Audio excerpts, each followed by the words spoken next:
can't sing. Go on, dude. Oh! I just called to say I love you. And so, yeah, it's like you say, dude, the whole dance rhythm of the song.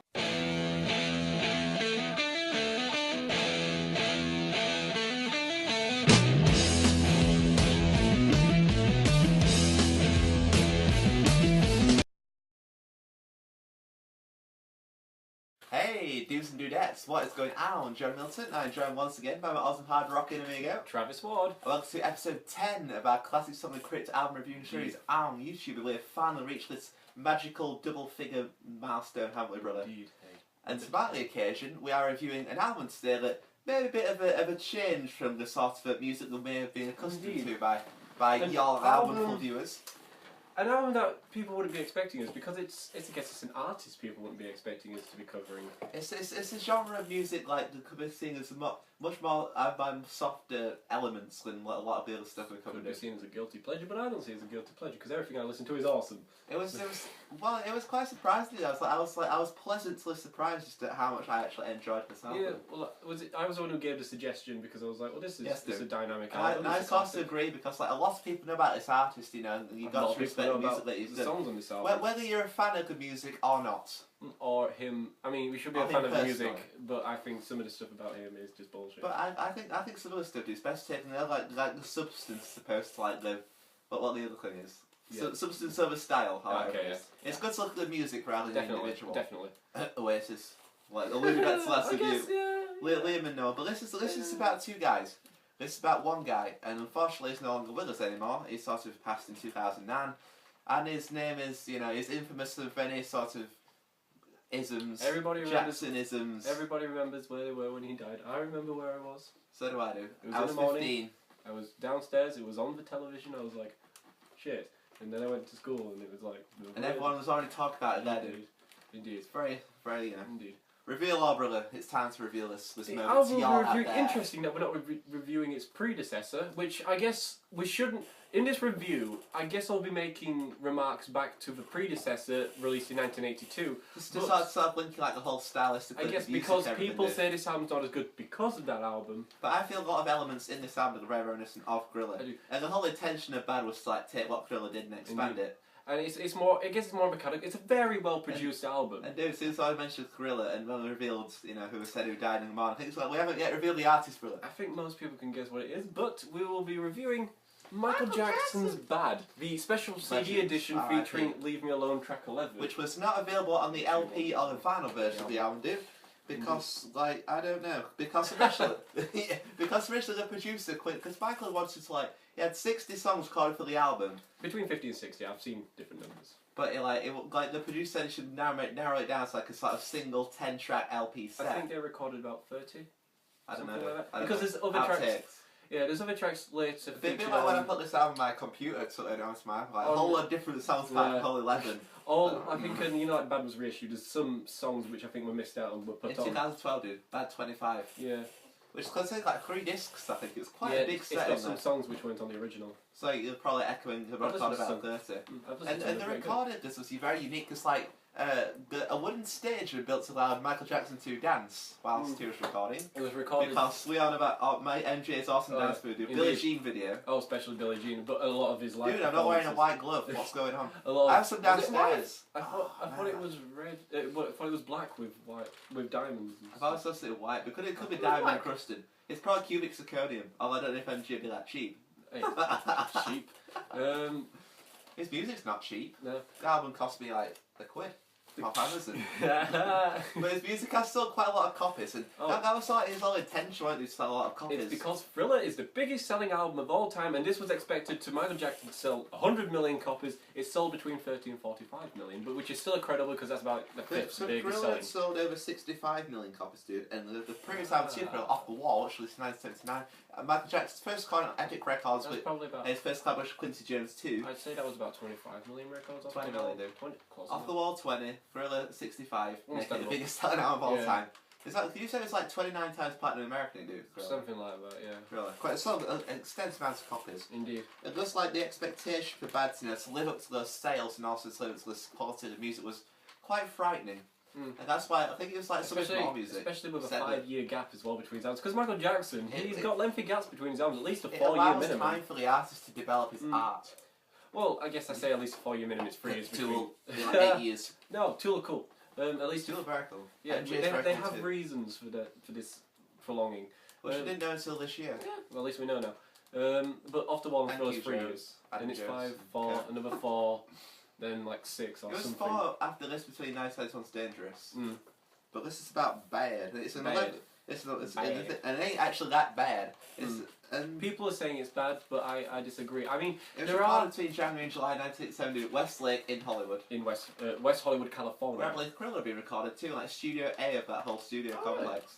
So they probably recorded Bad in the same room. It's quite a big studio, it's up to like 7 rooms or something. It was so cool. Vincent Price in sunny California just doesn't make sense to me if he's recording on, because he does all the speaking on Phil, doesn't he? Vincent Price? Yeah, he does all the speaking, like Darkness Falls Across the Land stuff. That's Vincent Price? Yeah, it's Vincent Price. Incredible, watched the Thriller video, half an hour of absolute genius.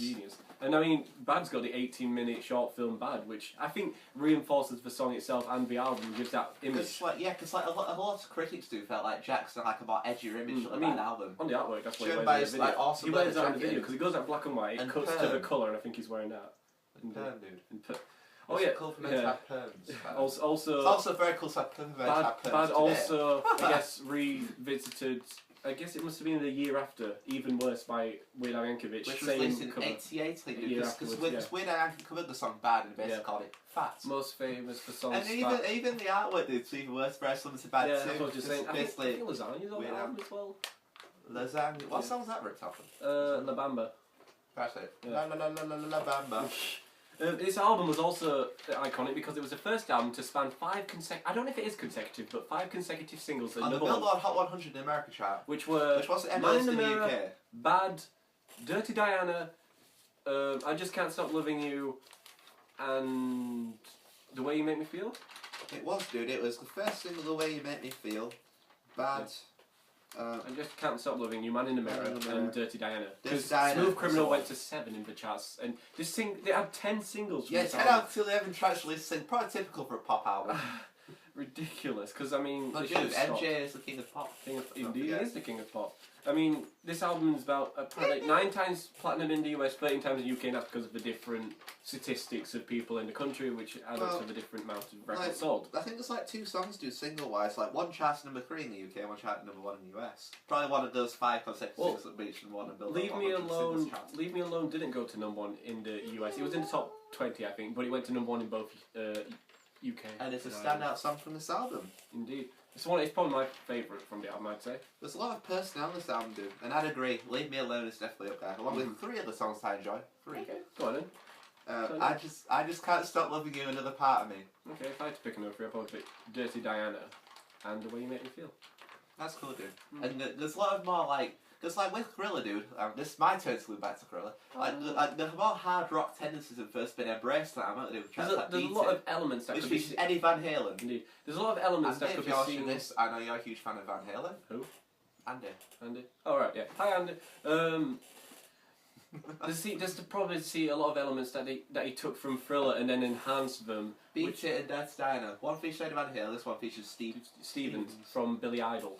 It's like you see some elements and it seems like it's copying like Dirty Diana as well. It's like the lyrical themes could be copying Billie Jean.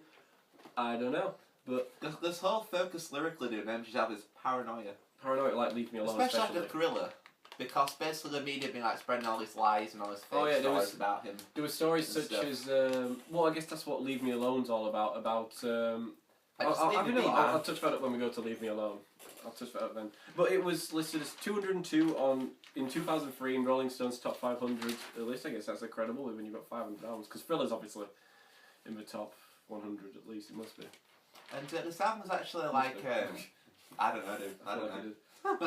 And yeah, like before, like Michael Jackson being on Motown Records, that's dude. Because it'd be with like the Michael Jackson 5. It's basically like the Jackson 5 still making music at the same time MJ was doing the solo material. Because the Victory album 1984, and the tour, which just went around America. And one of the songs was originally going to be intended for Victory, but it was reworked originally for the album. Indeed. But the thing basically like their dad, Joe Jackson, like it wasn't like happy at like most records like abilities to like produce like hits for the band. Joe Jackson's a very controversial figure. Apparently Michael didn't have a very good relationship. Oh no. But see, the thing is with the Victory Tour, that was just around America, and when the it was working in their best interests. I guess. But you to know, look at a better failure. It was about royalties. Because basically with MJ albums, it's about their sales, chart positions, and in this case royalties. The whole popular music's about sales. The Bad Tour. And that's why I don't like it. The Bad Tour started in Japan, and the last place it played was America. And people were I think people were a bit annoyed about that. They couldn't hear it until the end. But because of the Victory Tour was all about America, no one else got that. If you're a popular artist, you got to go around the world to play any songs. So I wonder if MJ like ever toured by himself with his brothers and did it together, like performed this solo stuff with Jackson. The Victory Tour was all around America.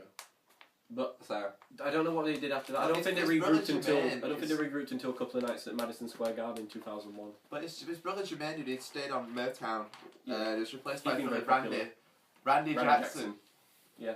Not Randy Orton. Wow. What a reference. People have... It was the Atlantic called it... They said that this album was like the Wachowskis, like saying that the last Matrix film was a disappointment. And there'd been all this hype, and then it was a disappointment. But, I mean... I know what else is a disappointment, dude. I've never actually seen the Matrix films. I've only seen the first one, in my defence. I feel bad now. Yeah. I think I've got them, I've just never watched them. But the point is, cool. I see where they're coming from because of all the hype for Thriller, but I don't. Because I mean, there's songs on this album which let me down, but there are songs on this album somebody once called it the most hotly anticipated album in history. No, not half, yeah. Actually, excessive. I just think it's a very suitable 80s album. It was basically trying to take what Thriller did and expand it, sort of flesh the limbs out a bit. It did, I guess. Clearly, it's what Super Nose doing in an interview with Classic Rock magazine, as in a Ben Shepherd or Kim Kyle. Happy birthday, Kim Kyle, you legend. Well, Michael wrote... See, what Michael did, he was working more as a co-producer and a songwriter because he wrote 9 out of 11 songs. This is Michael's third and final collaboration with Quincy Jones as producer. Quincy Jones is very famous for the whole Motown scene, working with everyone from the Motown scene. Was he there? Yeah, like Ray Charles, probably Frank Sinatra. Could this include Marvin Gaye too? Could have been. I mean, Quincy Jones is in his late 80s, I think, so... Motown's cool. Motown's cool. Yeah, because that's what Jackson 5 is. Danny Lewis is a big fan of Motown, ain't he? Yeah, sure. Yeah. It was a more aggressive sounding... There's all these shout-outs going on. More aggressive sounding with synth and drum programming, which you see throughout the album. And a lot of drum programming. But what I learned with sound was like a lot of these pop albums are driven by synth. Yeah. All the way reviewed Dire Straits like rock with synth. But I don't know, people saying that Thriller and Off the Wall had a lot of analog grooves, but I guess at the time was that it was moving into this new digital. That somebody else said. I think it was... I don't know where it was from. But I agree, though, I agree. I'm using these to agree with. And because of the time... You know, this is where it was moving into the digital age, like 1982 Thriller, 1985 we've got Dire Straits moving into that new digital age with CDs being released as well. Linking back to our previous reviews and sort of drawing those cool little parallels going on. But then there's all these parallels saying this collaboration with Stevie Wonder on Just Good Friends isn't as good as The Girl Is Mine with Paul McCartney. But dude, Michael was cheeky because he got songwriters in to write 2 of the songs. No, I think they'd already... Well, Man in the Mirror. See, one of the songwriters actually formed a duet on the song I Just Can't Stop Loving You, which we'll get into. Indeed. This is cool. Because he was supposed to have all these like massive like collaborations which sort of raised expectations for the album. First supposed to have like Whitney Houston, Barbra Streisand, Diana Ross. Obviously you say Diana Ross was a close friend of Jackson's, dude. Yeah. I think she has custody of his kids or something like that these days. Prince. Prince was supposed to be in a duet. That's one of MJ's kids. Prince was massive, but Prince was supposed to Purple Rain. Massive at the time. Yeah, Purple Rain had already been released by this time. Prince is a very underrated guitar player now, dude. It's because his guitar looks stupid as hell. Apparently he's releasing 2 albums next year, Prince, or is it this year? Is it him that sings, "Can't you see the most beautiful girl in the world"? I don't know. I think that's Prince. He has that whole high tone voice, doesn't it? This album is more of an we expand, especially with hard rock tendencies. Diana. It's not as good as Beat It, in my opinion. I'll just throw it out there right now. Beat It is ooh. Just that solo alone, it's like Eddie Van Halen. We'll say like glam artists have like awesome solos. You could it's that whole 80s vibe again. 80s had so much music. You could hear Steve Stevens' tone on Dirty Diner.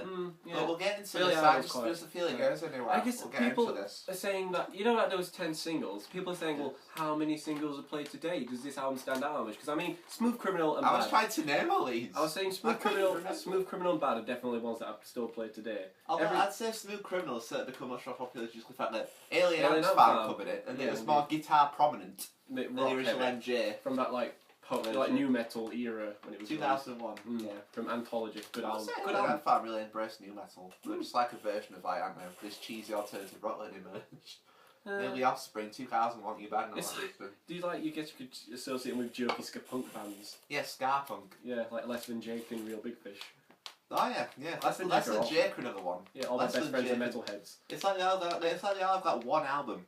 Or that one song that really stands out and grabs your attention more. What else is it? Goldfinger and stuff like that. That's a James Bond film, dude. Goldfinger. Is it Goldfinger? Is that a ska punk band? It's so cool to have like a ska punk band playing the theme song to that movie. Even though that movie came out like years before.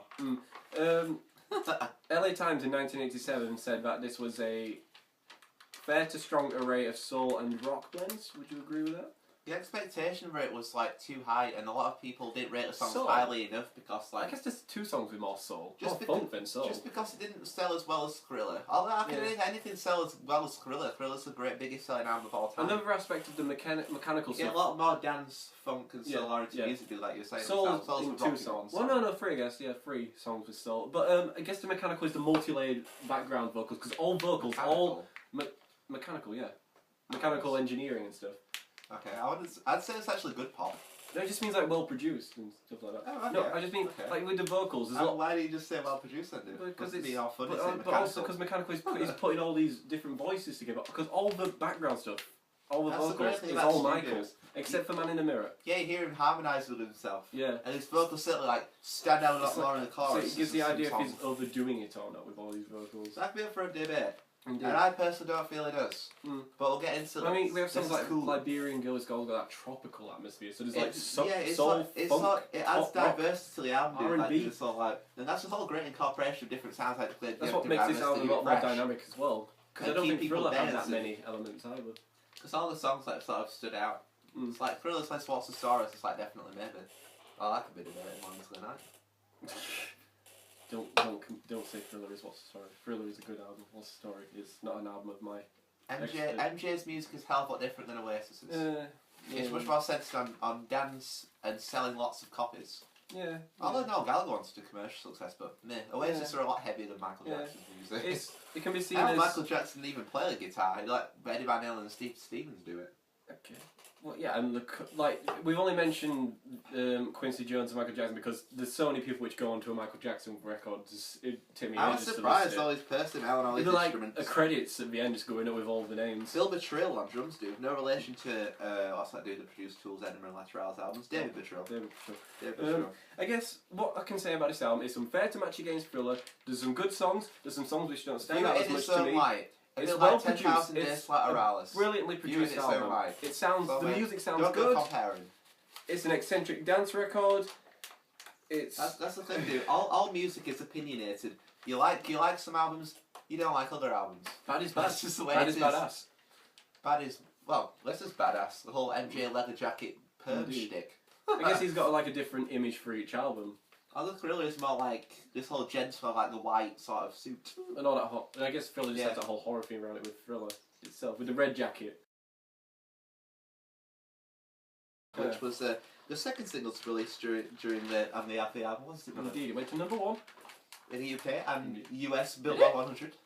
I may not have gone to #1 in the UK, I got to #3. Okay. Could be one of the songs went to #3, but it's one of the 5 songs. It's a very popular song in most countries, this one. I felt it was like a huge, still like a very sort of, dance-infused way to the album. Especially with the video. Especially with the dance changes, and the video is still very iconic. It's an 18-minute short film, and apparently it's based off a true story. In the 1987 interview... It's like Thriller then, dude. It's like the video's quite lengthy, it's like supposed So it's got like a story, but yeah, something. It's in Ebony and quite sad, to be fair. Ebony and Jet. I watched the interview before I even found out the information, and goodbye.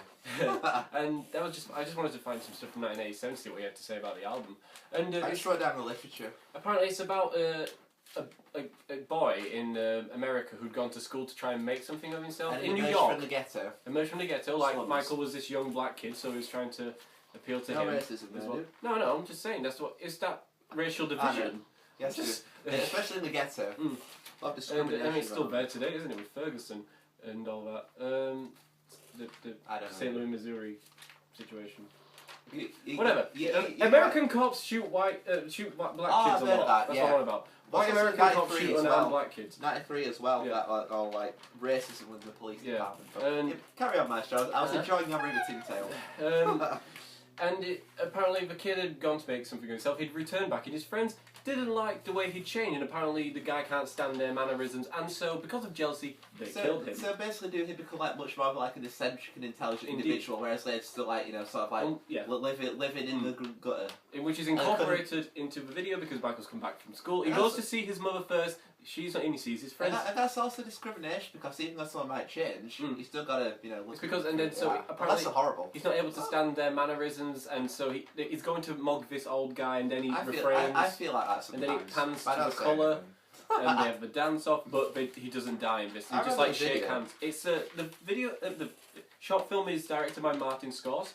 I mean, he's very Raging Bull, Shutter Island, stuff like horror that. films. No. Shutter Island. That's horrible. No, it isn't. Is it a thriller? Is it a thriller? I've never seen it. But he's worked with a lot of Leonardo DiCaprio stuff recently. I like that dude. And it's also got a young Wesley Snipes, who's the guy who he dances off against. Well, not dances, but I've not seen the video for many years, dude. But I know it was very iconic. Wesley Snipes known for being Blade in the Marvel series. A very popular film series. And as aforementioned, everyone, the song's called Weird Al Yankovic in his 1998 fixture album, even worse, called Fat. Where he copies the video as well. But it's basically him as opposed to MJ. Which also won an award, I think. It opens basically like it goes like it opens with a very recognisable catchy melody, which I feel is shown on the second track as well as the 10th track on the album. It sort of it lures the listeners in because the thing about this song is when it goes back into the verses, there's so many changes to the instrumentation. It's saying the synths, melodies, and all clavier or something. Have you said?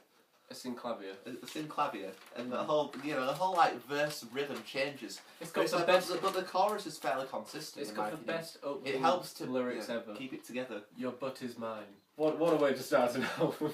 It's because the whole Michael track's like lover sort of thing. And then Weird Al Yankovic's Your Butt is wide. Oh, mine is too.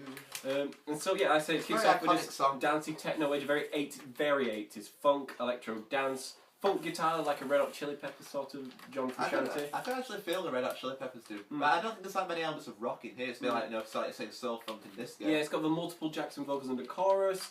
This is one of the songs with his vocals like sky high. A lot of synths, a lot of mannerisms going on. Nice organ solo, nice synth solo, whispery singing. It's a nice way to start off the album with the title track, but it'll keep people dancing on the dance floor. I don't like all the changes in the instrumentation and the verses do.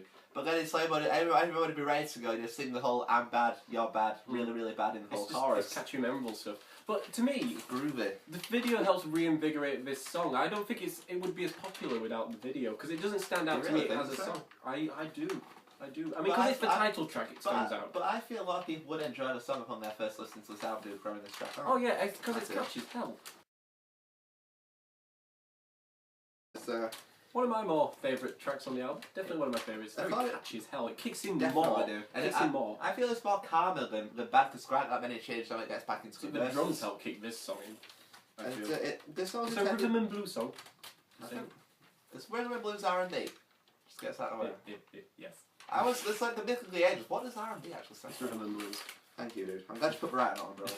The song's about being in love with someone and loving someone. It's one of the more standout ones. According to the Bad 25 documentary, dude, the songs intend to show another aspect of the public perception of MJ.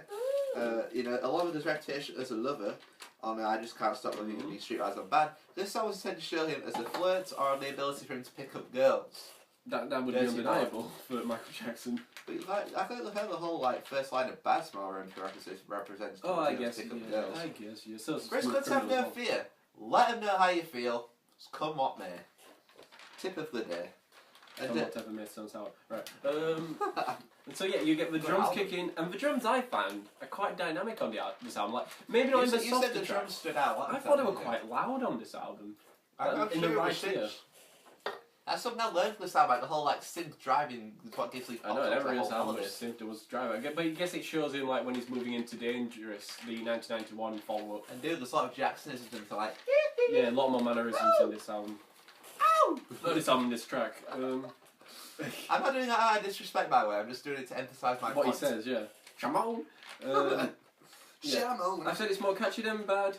And it's quite bass heavy as well, a lot of bass mixing with the drums. I like how I harmonise themselves with like the way you make me feel like that goes underneath the way you make me feel. It really turns me on. It really turns me on. You knock me off my feet. You knock me off my feet. There's more like brass elements featured in as well later on in the song. Because like later on in the song, it's like everything's happening. But even though the song isn't as intense as Bad in my opinion, dude, it's more calmer, but it still stands out a lot from the album. It might be a very recognisable melody to open the song. I think it's a lot more upbeat as well than the rest of the album.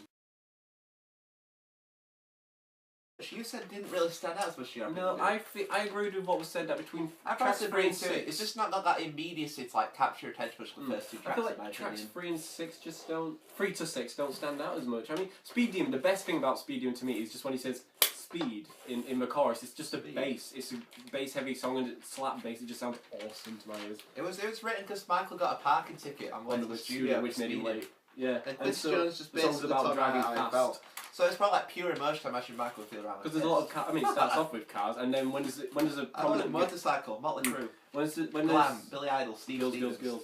When there's the first guitar part in the song, there's the revving of the engine, like the first prominent guitar part in the whole album. And I feel a lot of like Maxim from the Prodigy, where that whole intro thing, like you said, about bass, it was like going. It gives you the idea that Poisoned by the Prodigy.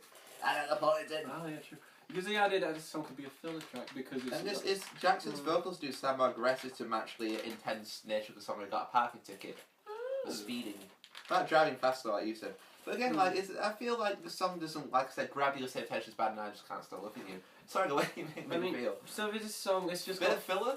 It's a bit of filler. Yeah, bit of filler. I mean, it's got the same like synth and electro drum. Dude, it sounds like people who can't say filler. Wow. That's like me, to be honest. It's just it's got similar elements to previous tracks. His falsetto in singing goes a lot higher than previous tracks. It's not as bad in the way they. No, it's just it doesn't stand out as much. Because another thing about Speed Demon, he's never played it live or on any of his tours at least. Probably people don't want to hear it then. Liberia, a place in Africa, which I didn't know was a country in Africa, which is so cool. It's near this. Just tip on Sierra Leone. It's near Sierra Leone because it's that area which is currently suffering from Ebola. I've heard about Ivory Coast and that too. And this song was actually written as early as 1983, everyone. And it was considered for inclusion on the Jackson 5's Victory album, which U7 was released in 1984. But it was reworked to release to be included on the Bad album. Interesting. It's a lot softer. It's like the first softest. And the girls in Liberia felt it's really cool that such a hugely critical and empowering artist such as Michael Jackson would think about their country. Feminist, empowering sort of song. It's not misogynistic like no. And this is a bit diverse. It's more like best like tropical jungle sounds, isn't it, dude? Oh yeah, I get that like Amazonian jungle sort of feel at the beginning. I just like where it says Liberian girl. Apparently he dedicated it to his friend, the actress Elizabeth Taylor. I got that too, dude. That's cool. And you see, with this song, said she was an actress, didn't you? Yeah, she was popular, I think, 60s, 50s perhaps. Because she's a lot older than what she was. Like you guys. It's got this drum program. It's got explains why just friends. Synclavier. I heard a bit of glockenspiel at times too. Perhaps. I find that what stands out most in this song is probably just Jackson's vocal performance. Yeah, Liberian. I see it as another filler track. But each of these filler tracks probably... a bit after that too. Each of these tracks probably have something that stands out that makes that track on the album. Same with Speed Demon. Speed Demon. With the bass. Even though Speed Demon and Liberian Girl are strong as Bad in the way you make me feel, they do have their parts in there, like you said, that make them stand out. Liberian Girl is the bass for me. Speed Demon has the bass, Liberian Girl is the vocals. That's my Speed Demon. It's basically like it features Jackson and Wonder like quarrelling over a girl in the lyrics. Which is the relevance to The Girl Is Mine featuring Paul McCartney. From Thriller? Yes.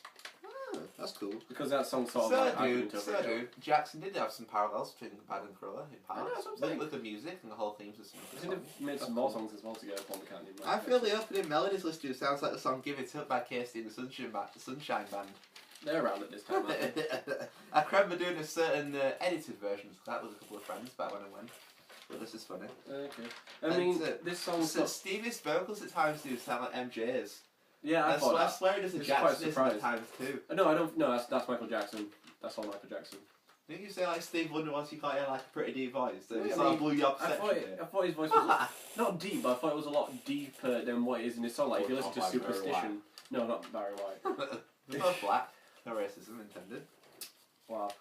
This song's got the 80s feel with the funk, very catchy when it comes to funk. Do you know when they say just good friends? It reminds me of the song West End Girls. It became much more intense. Because Stevie Wonder has a synth solo on this, which I think stands out on the album for me. Steve Wonder's known for playing the piano. Which released in Jackson's 1986 sci-fi film called Captain EO, which saw like a predecessor to his 1988 film Moonwalker. Ah. And lyrically, this song's about like global unity, love and outreach, peace, man. A very prominent Michael Jackson theme. I think this is like included in the trailer for his Moonwalker film as well, dude.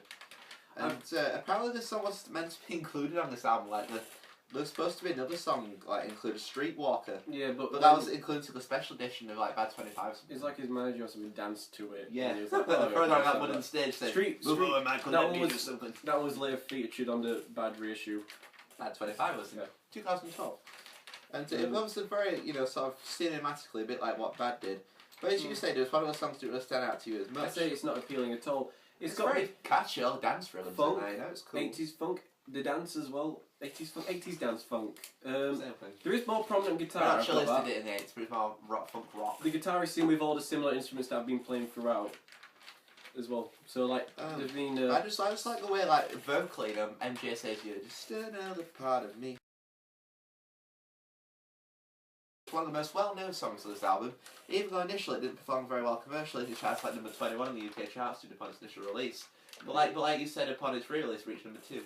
Yes, or something. After his death, yeah. And this is another song that was written by songwriters Glenn Ballard and Cider Garrett. Actually, it went to 11 and then to 2 in the charts. Like was 2 weeks. Was this post his death? Yeah, post death. I remember working in HMV and then all that MJ stuff lined up at the front when he died on Thomas.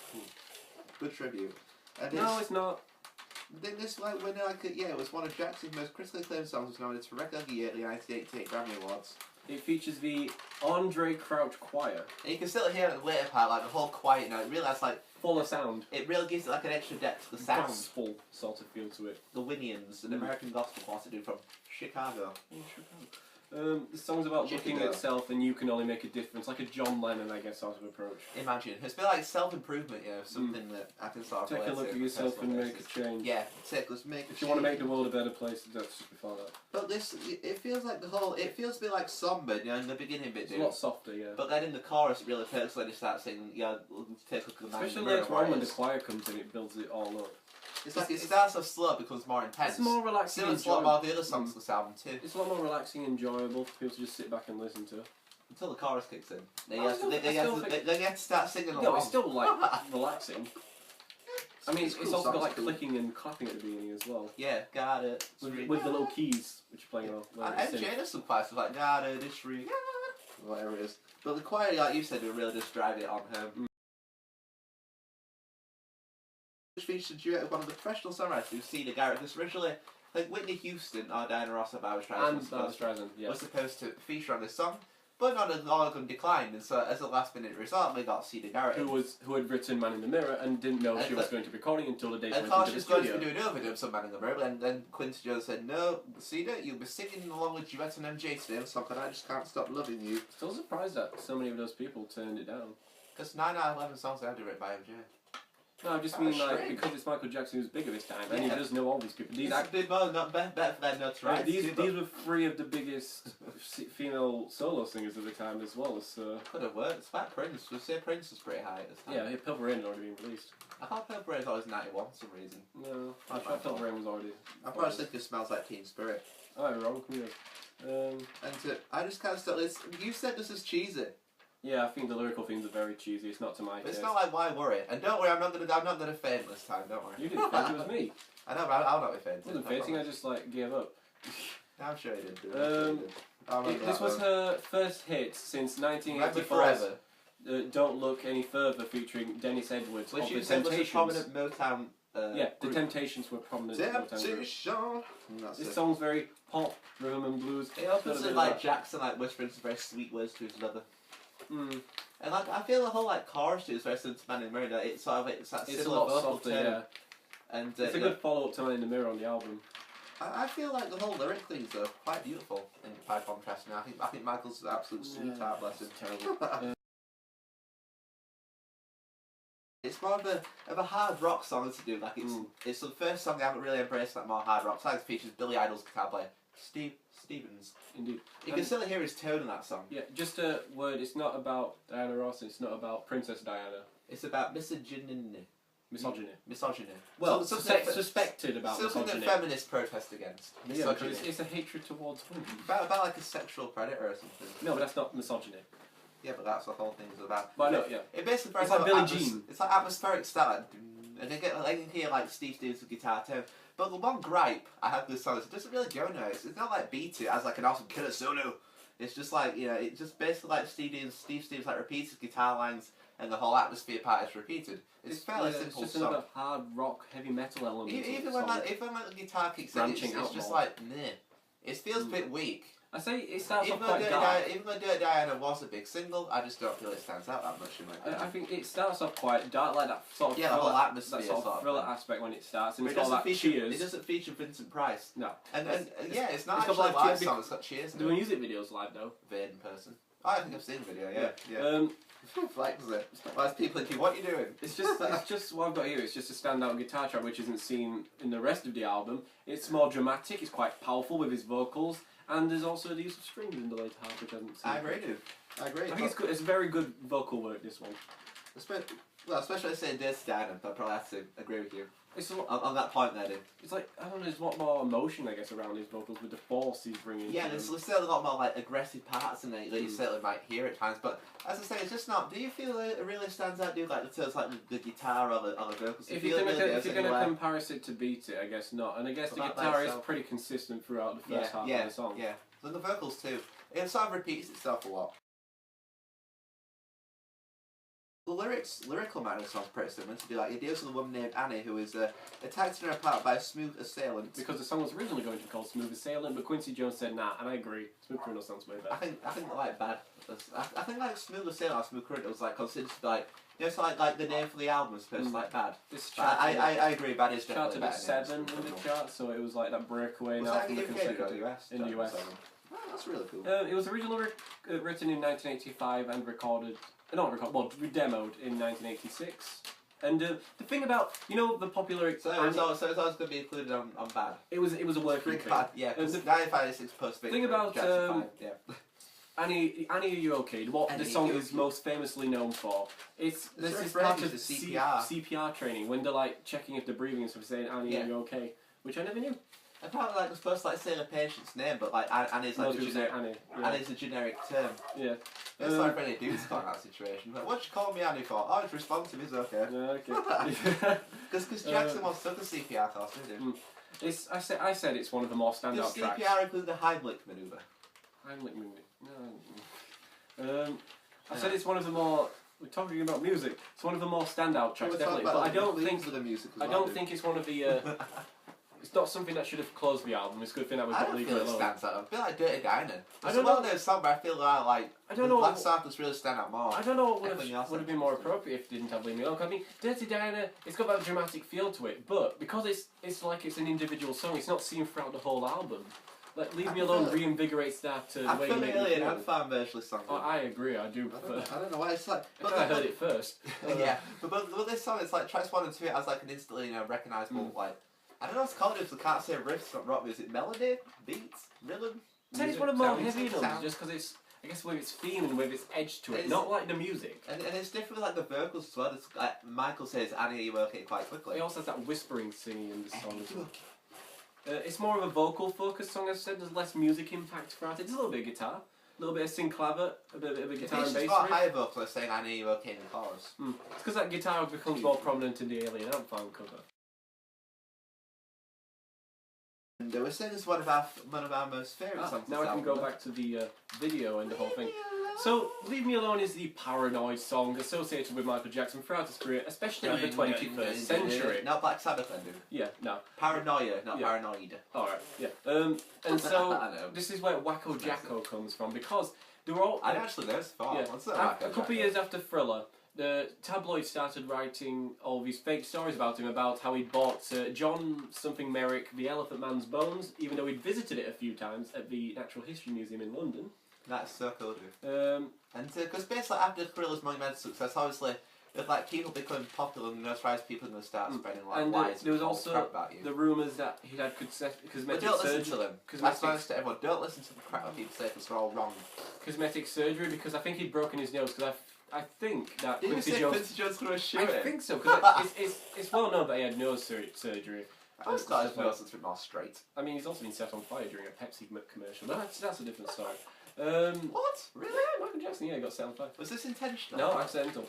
Like a James Hetfield pyrotechnic failure. Not as bad as then like, what's his face, on Crow set who got shot. Oh, yeah, that was bad. Yeah. Nothing like that, no. But it was also, I think it's called a hyperbonic oxygen it's supposed chamber. To slow down the aging process. Yeah, someone took a picture, because he just wanted to like sit in, lie in one and see what it was like in a hospital, someone got a picture. You know those jokes like, controversial, yeah, they make stuff up like a crappy and also because back to their fake he also story. purchased Bubbles, the well-known monkey of his. It was like he was breaking away from reality, and so Wacko Jacko appears. That's one of that Simpsons episode with Bubbles. That like white Michael Jackson. Oh, that's actually Michael Jackson on that episode. The music videos in the amusement park. So he had Ben initially as rat, now he's got Bubbles. What? Ben is his pet rat dude. Was it? He wrote a song called Ben about it. Oh no, Ben's like on his first album when he was really young. Like rat. What was Bubbles name, dude? The monkey. Was the monkey? Monkey's still alive, I think, actually. Wow. Who's got custody of the monkey? Oh no, it's in his zoo. Music video. Don't cage animals. Was it in a music part? And the whole thing is, the whole music video is filled with tabloid headlines and stuff that. Which weren't true. The music, like, exactly. Yeah, basically, like, say, Leave Me Alone, like, stop. It's a good, like, important way to finish the album. So, overall, dude, I would say there's an album full of catchy memorable songs that showcase Michael Jackson's full musical arsenal. Some, like, up-tempo songs, which, like, Bad and a couple of others that I mentioned, Leave Me Alone. And some more down-tempo, some, like, somber moments, like, Man in the Mirror. Yeah, Man in the Mirror, as well as I Just Can't Stop Loving You. It touches a different amount... it touches a variety of sounds, genres... Don't compare it to Thriller, because they're both two individual entities. Even though Bad contains a lot of elements first explored in Thriller, so the hard rock on the Stand Up Show on Beat It. It's a really nice sounding album. It's got each different guitar players. Lots of elements, lots of songs with different vibes and genres. You can dance to a lot of these songs too. There's nothing's too similar on the album, I'd say. I found it a pleasant surprise, dude, because I wasn't expected to enjoy this. I'm a huge rock fan. Huge rock fans don't usually enjoy MJ. I've always liked Michael Jackson. So have I, dude. It's surprising. Although maybe rock fans are meant to enjoy MJ. That's why I give it like a 9 out of 10. I'm giving it a 7.5. Well, I definitely maybe. Yeah, I'm giving it a 7.5 just because there's one modest tracks that let me down. And some of the tracks... I'm too lenient in my ratings. Some tracks... I'm not good at ratings. Some tracks talking about it. Are good, I just think there could be something more. There's some too many elements of Thriller, because I'm going to have to bring it back to Thriller. What do you feel I could have added in, dude, if you're going to say... I don't know, I just think 5 years was a very long time between Thriller and But it allows the time to craft the music. I mean, the music might not be the same, they've done it like 2 years. Yeah. Or 3 years, what if they'd been bad before Thriller? People would be like, Thriller's so much better. But yeah, it's 9 and a 7.5, that was bad. And on the album artwork, everyone, because I had to show the album artwork again because I sort of bought this album from my mum, bless her, she bought the album from Amazon.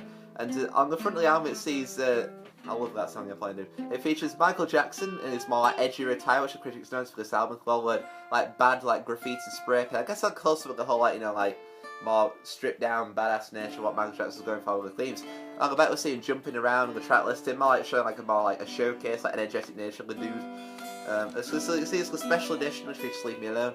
You see the bad, it's based on Michael Jackson in silver and bad in that red graffiti.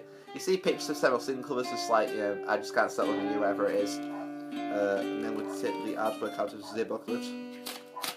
Basically it depicts, you know, MJ again there, as well as the whole single covers. And inside there's a shot from the band music video, which is really cool.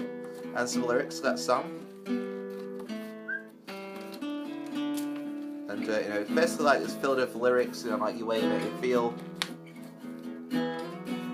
Some more lyrics and more different shots of Jackson throughout some of his with all like unique attire. And they're just going for a different spot, like the similar things, you know, it's like lyrics, additional credits, and that's an interesting image on the back there, and some more stuff there. And that's the artwork, everyone.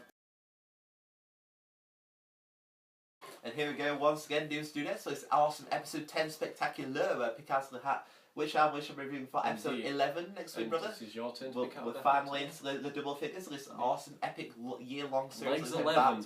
Legs low. And yes, this is now my That's turn. the bingo.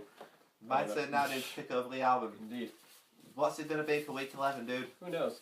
Maybe we're going to be entering some hard rock territory. Maybe we're going to an album which was years away. We're probably going to be heading back into the rock because, you know, we've mainly focused our series on huge rock fans. I guess. I'm just wondering what genre we're all going. Oh, already. I have one, brother. I have one. Oh. Interesting. Strange again. This should be rather interesting, and I'm looking forward to week 11, everyone. So Indeed. Until next time, I've been Johnny Milton. And I've been Travis Ward. Stay strong. Thank you so much for watching our video. Until next time, peace, much love, and take care as always. Forever.